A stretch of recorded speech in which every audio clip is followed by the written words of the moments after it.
critical citizenship is to create critical citizens. Populism or the rise of fake news in social media, facing those issues and bringing it to the schools. The students are supposed to become digital citizens who are prepared for the challenges of our modern world. We have to assume our responsibilities also in the digital space, which is part of the social reality.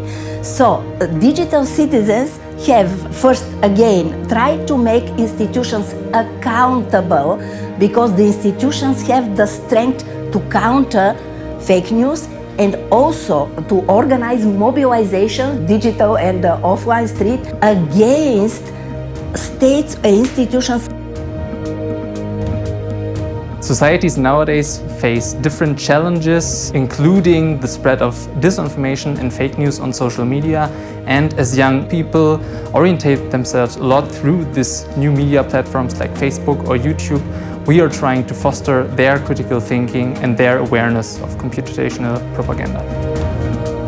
The most crucial target group with the two faces, so pupils from one side and teachers from another side, because they live in the digital world and they are those who trust in a way social media too much. The project is called DTECT, Enhancing Digital Citizenship. The aim is to conduct so-called DTECT studios, and we provide different materials to implement those studios, starting from a compendium for teachers, but we also have two different method manuals, one for teachers and one for students, and there will be also webinars and online tutorials.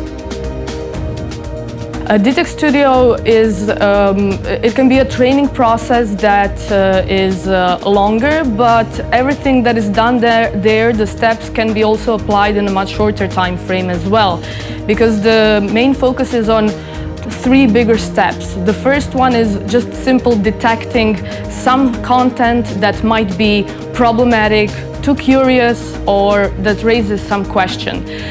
This question leads us to the second phase, which is using different tools that we prepared in the studio, our toolbox or method manuals and so on, that we prepared so that you can find the answers to those questions.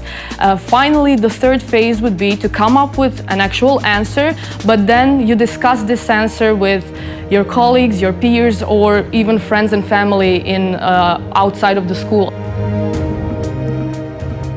The final goal is to create someone who is confident in their everyday life using the social networks, any kind of online content, and someone who will be empowered, informed, and prepared to critically think about everything that they are surrounded on online and offline in the media.